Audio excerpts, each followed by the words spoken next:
Okay guys, ito ang ating latest update naman dito kay Realme ngayong May 23. So yun guys, sa mga naghahanap dyan ng gaming phone, ito yung kanilang mga 12 series. Yan, meron po silang 12 series dito. Lahat guys, ito ay naka 5G ready na. So tama-tama yan sa mga naghahanap ng 5G. Tapos meron din sila ditong 11. Sa 11 series guys, ito na lang ma-update natin. Yung nag-iisa nilang Realme 11 4G. At yung kanilang yung mga C series guys, ito C53, C55 and C67. At yung kanilang pinaka budget phone pagdating sa mga Android phone. Dito kay Realme guys, ito umpisahan na natin doon sa kanilang pinaka budget phone. Ito para dito kay Realme Note 50. Ito guys, tingnan muna natin yung design ng mga color at saka yung colors yan. So ito yung black nila. Tapos may isa pong blue. Ito po yung mga colors na pagpipilian natin dito kay Note 50. Guys, ito for Note 50, meron din pong dalawang variants. Kung gusto natin ng 64GB at budget, ang ating problema, guys, ito 3,599, naka 8GB RAM, 64GB na po tayo. Tapos yung kanyang 128, kung gusto natin ng mas malaking internal storage, 4,599, naka 8GB RAM, 128 na po tayo. At the same guys, pagdating sa kanilang specs and parameters, ito, unahin po natin ang size ng screen. Ito ay naka 6.7.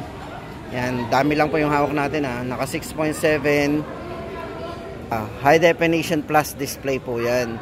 With 90Hz refresh rate para sa smooth ng screen. Para po sa nipis nito, ito yung naka 7.99mm para sa kanyang ultra slim design. Yan, 7.99mm po. At equipped na rin po ito ng IP54 para sa kanyang dust and water resistant. So, di ba? Budget phone pero naka dust and water resistant. O, yan guys, para sa latest update natin. 3,599 64GB at 4,599 para sa kanyang 128. O, budget phone. So, swak na swak pa rin. Tapos guys, ito, kumustahin naman natin si Realme C53. Ito yung kanilang ultra slim design. Ito yung pinakamanipis nilang unit, si C53. Guys, ito 7.49 ang nipis nito. So guys, pakita ko sa inyo yung nipis kasi marami din naghahanap ng mga model na manipis lang. So ito yan, Realme C53, naka side mounted fingerprint para sa kanyang security unlock. Ito, isa po sa highlights nito yung kanyang charging. Ito po ay naka 33 watts Superbook charge na rin. Size ng screen naka 6.7 high definition plus na naka 90Hz na rin po yung refresh rate nito. Then guys, ito, check naman natin yung kanyang 50 megapixel na camera. Para po sa kanyang 50 megapixel na camera. So ito yung kanyang front camera. Tapos yan. O diba, napakalinaw.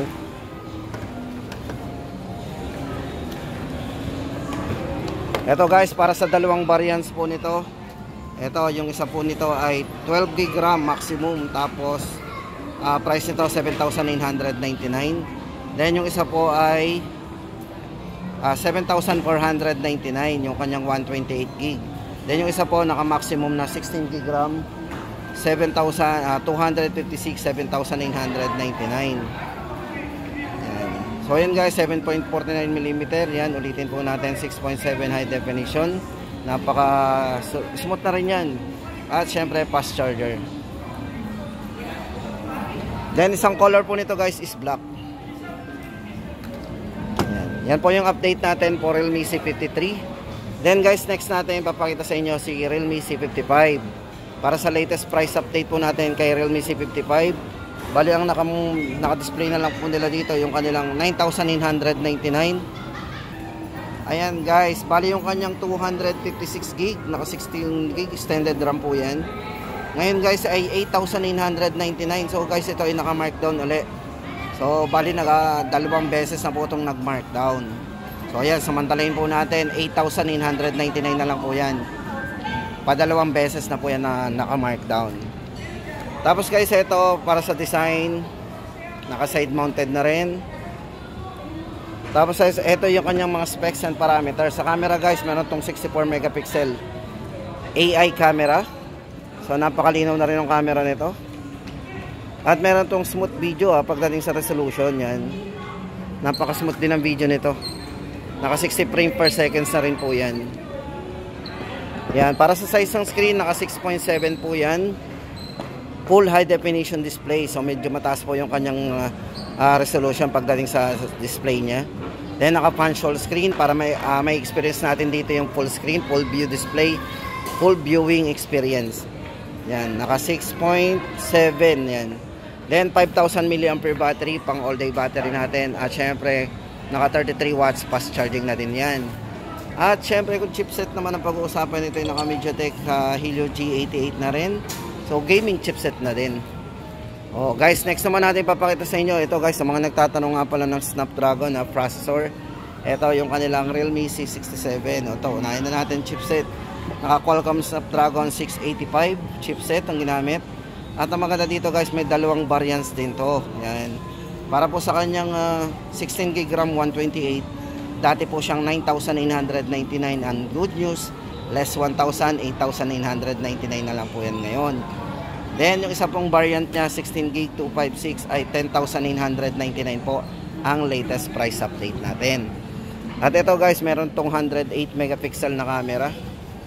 O ito, check muna natin yung design. Close up muna natin. Ito po yung kanyang 108 megapixel na camera. So yan, naka 108 megapixel front camera. So may portrait na rin po yan. Ayan, naka portrait. Yan, high resolution. So ayan guys, para sa latest update natin dito, Realme C67, ang dalawa pong variants yan. May black din pong kulay yan. Then guys, next natin Realme 11. Guys, ito yung very handy cellphone ni Realme. Ito po si Realme Realme 11 ito. Ito guys, for Realme 11, para sa latest update natin sa presyo nito, dating 13,999, ngayon po ay 12,999 na lang po yan. Ito naka 16GB maximum RAM, 256 po internal storage. Then maganda po sa kanya, ito meron tong 5,000 mAh battery, pero maganda sa charging niya, 67 watts superbook charge na po yan. So wala pang isang oras ay fully charged na po natin yung kanyang 5,000 mAh battery. Then gaming chipset, o yan guys, tama-tama kasi ito naka-AMOLED display po to. So napakabibid ng display. Tapos ito, may experience pa natin yung kanyang chipset na MediaTek Helio G99 na gaming chipset. Para po sa isang color nito guys, pakita ko sa inyo. Yan, ito po yung isang color nya. Yan, Glory Gold. Ganda rin, very handy. Tapos guys, ito next naman natin papakita sa inyo. Dito na tayo sa kanilang 12 series. So guys, maganda dito sa kanilang mga 12 series, ito yung huli lang lumabas 12 5G. Pero syempre, mga top of the line pa rin ni Realme pagdating sa kanilang yung 12 Pro Plus 5G. Yan, kasi yun guys ay naka-curve. So yan, bago tayo pumunta doon, ito guys, for Realme 12 5G, ito po isang variant lang po yung available nila dito. Itong hawak natin is Twilight Purple. Tapos Woodland Green ang isang kulay nito. Yan, Woodland Green. Check po yung Woodland Green. Yan, ito po yung color ng Woodland Green. Yan, medyo nakautal tayo dun. Ganda rin ang design. Guys, ito para sa kanyang specs and parameters. Yan, check po natin. Ito guys, meron tong 108 megapixel para po sa kanyang portrait camera, 3x zoom. So 108 megapixel. Then size ng screen, naka 6.7 po ang size ng screen to. 120Hz po yung refresh rate nito para sa kanyang sunlight display. Yan guys, ito 16GB RAM 256. Price po niya is 14,999. Yun ang isa po. Ganda ng purple. Yan, Twilight Purple. Yan, Woodland Green. Then guys, maganda dito, syempre naka 5G na po yan. Tapos eto na guys, next natin si Realme 12 Plus 5G naman. Eto, nakatakip yung isa nila ditong presyo. Yan. Ibig sabihin guys, ang available na lang nila ngayon, siguro dito lang sa store na to, dito yan sa assembly pa na kiosk. So 19,999. Bali ito guys, naka maximum 24GB RAM, 256GB.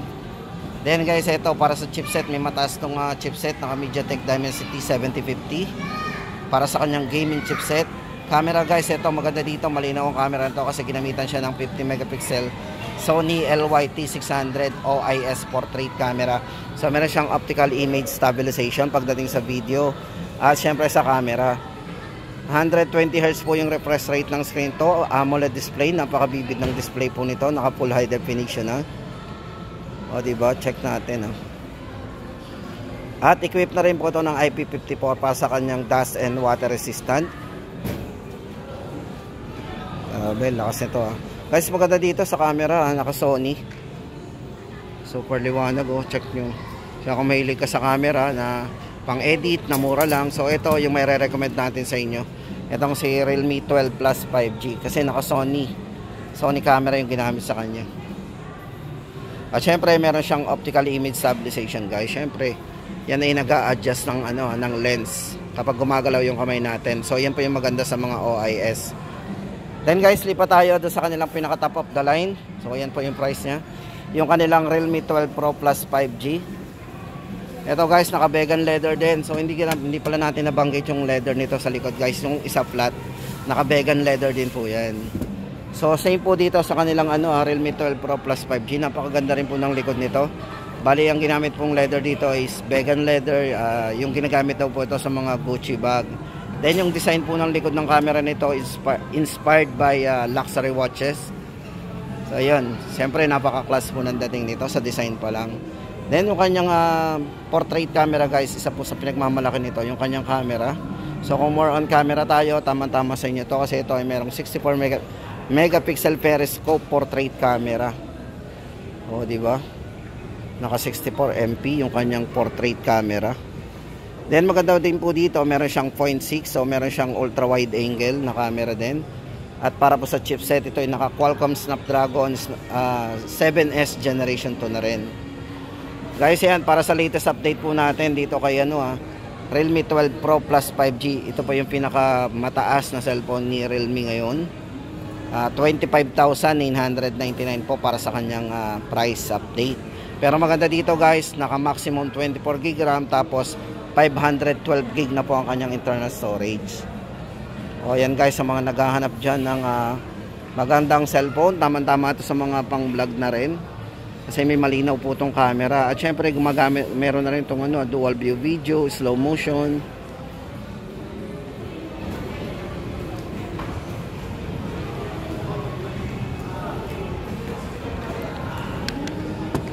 At yan guys, ang pinaka-latest update natin dito kay Realme ngayong May 23, 2024 para sa ating latest update. O yan guys, sa mga naghahanap ng budget phone, yan siyempre yung mga C-series ni Realme at yung kanilang mga top of the line, siyempre yung mga 12 series. Yun guys, huwag nang kalimutan mag-subscribe para naman lagi tayong updated sa mga video nating i-upload. Ano pang hinihintay natin? Pindutin na, huwag na po kayo mahiya. Sige na.